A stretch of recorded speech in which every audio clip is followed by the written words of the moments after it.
You know what they say, you either die a hero, or live long enough to see yourself become the villain.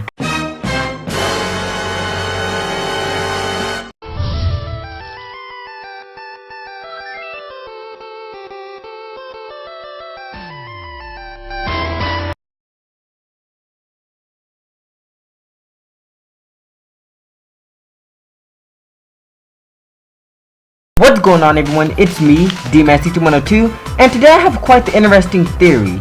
Now, what if I told you that Classic Sonic from the 90s is indeed modern Sonic, but Classic Sonic from Generations, Mania, and Sonic Forces is Boom Sonic? Now wait, before you click off, where am I getting this, you may ask? Well, I just feel like everything links together, and I'll explain that today. Let's start off from the origins of this theory, the ending to Sonic Generations. Robotnik tells Eggman that his plan sucked. Eggman reminds him that it will be his plan pretty soon. Let me just say that this was a brilliant plan that you came up with. Don't get too self-righteous. It'll be your plan pretty soon. I'm gonna dedicate the rest of my life to forgetting. Robotnik then says that he will dedicate the rest of his life to forgetting about it. And with that, the alternate timeline is created. Let's look at character development for starters. Amy, for example. In the main universe, Amy is a Sonic Psycho and has been ever since he saved her life in the events of Sonic CD. I mean, he saved her life when she was younger, and that's really big. Maybe that's why she's so crazy over him. Now let's look at Sonic Boom. In Boom, she is level-headed, calm, and much more mature. It's obvious that she likes him, but is too shy to say. And in Boom, Sonic isn't always cutting corners to avoid her. As a matter of fact, he may share the same feelings. But why? Well, it's quite blatant. Classic Eggman never tried to steal Little Planet in the manner in which he did in Sonic CD, thus never putting Amy's life in danger, thus Sonic never having to save her. Why didn't Classic Eggman do this? Because he spent his life forgetting about all of modern Eggman's master plans. Moving on, Sonic. Oh my gosh, where do I even begin? In this universe, why is he so full of himself? What's he always bragging about? Why does he feel like that he's so much better than his friends in Sonic Boom Rise of Lyric? His first quote-unquote adventure. Well, I theorize that this is Sonic from Sonic Generations, Sonic Mania, and Sonic Forces. He's seen it all. He's done 70% of what modern Sonic has already accomplished. He helped save time, for crying out loud. Who wouldn't be bragging about that for the next 20 some odd years?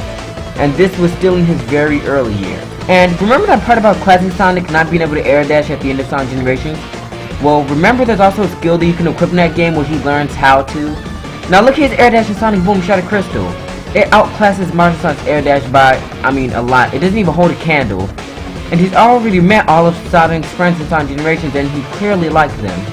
In Forces, he's brought to modern Sonic's world again, this time without Tails and Knuckles, and he helped save the world another time. Once again, meeting and bonding with all of modern Sonic's friends. But in Boom, he only knows roughly 3 of them, and they don't seem nearly as good as they've seen in Forces. Knuckles, the great army leader, to a total meathead. Tails, having a watchful eye and guiding him throughout the whole adventure, to a sidekick who aids him but doesn't do as good of a job leading him. Amy, from Lookout with good research on surrounding areas, at least from Classic Sonic's end, to more or less the same, just more naggy control freakish. So he probably felt that they were not all that great compared to who he'd met. I mean, in Rise of Lyric, he literally takes credit in one part and says that his friends were no more than a supporting cast. The only one who he was the kindest to was Tails.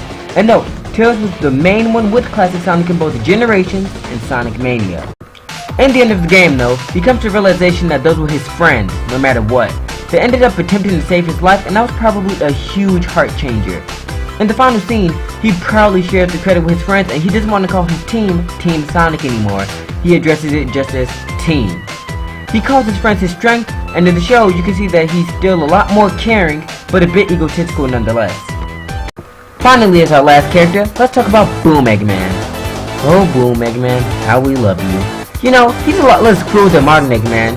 In Rise of Lyric you can see his dark attempt, but after that he's gone pretty soft. But why, you may ask? Simple. He hasn't done anything the main series Eggman has done. He doesn't know how it truly feels to be evil because he's never blown up the moon, or kidnapped a chain of planets committing genocide for his own benefits, or anything of that matter. He's never broke the entire planet into pieces. He disregarded all of his old plans to come up with new ones, and hasn't had any better ideas yet. He takes some good away from what modern Eggman taught him, and that's part why we have Metal Sonic in the Boom universe, was the fact that the Motorbugs and Badniks are superior to modern Eggmans. I mean, just look at them. The Motorbugs have laser guns attached to them. Improved basic enemies indeed, but let's face it, that's it. He's simple. He wanted to be better than the main series Eggman. He wanted to win. As stated in the Generations final cutscene, his definition of winning is beating Sonic. We ever win? That depends on your definition of win. Beating Sonic? Oh, well then no.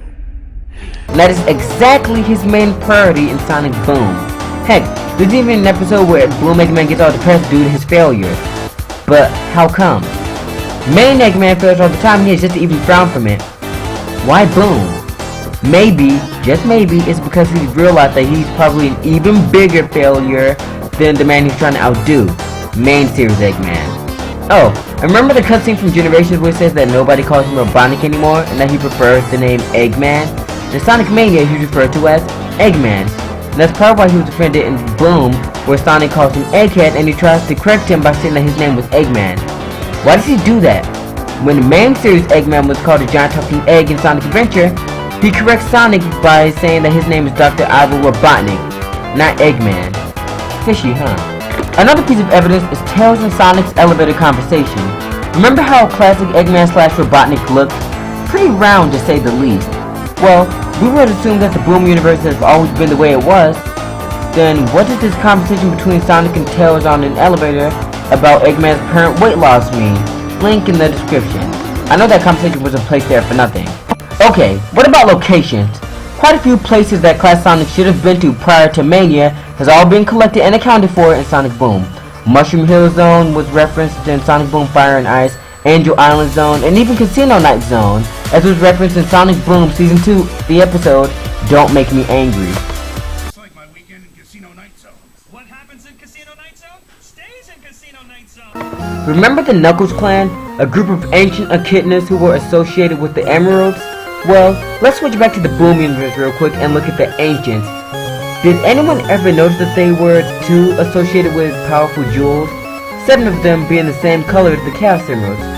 Even more interesting is the fact that these statues of the Ancients look very oddly like echidnas, just like the Knuckles Clan. I mean, according to the statues and pictures I've seen, the Ancients are indeed echidnas. So is this even more evidence that the Boom universe is just a timeline branch split after Sonic Generations?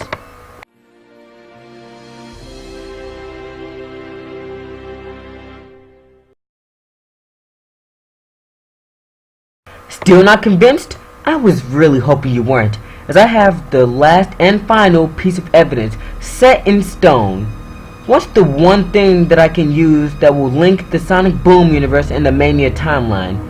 Lo and behold, the Phantom Ruby and the Lost Crystal. Now, you might not believe me at first, but let's compare the two. They're both purple, all-powerful, and contain many unknown principles. Now, we don't know the backstory for the Phantom Ruby, oddly enough. We just know that Eggman found it in forces and named it the Phantom Ruby and tried to perfect it. The backstory for the Lost Crystal is quite interesting. It's a crystal with an unlimited amount of power that originally belonged to the Ancients. To keep Lyric from getting it, they shattered it and hid its pieces. So, let me get this straight.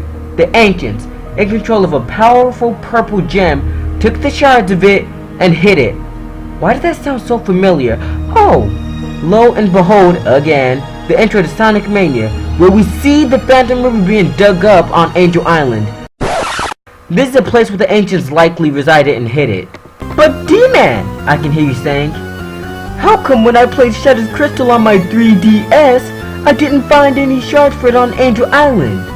Well, why find something that's already been discovered and then taken to another dimension? Huh. Crazy this piece of rock was found in Mania timeline before it was taken to Modern. So, why can't we assume that there's more than one piece of the Phantom Ruby?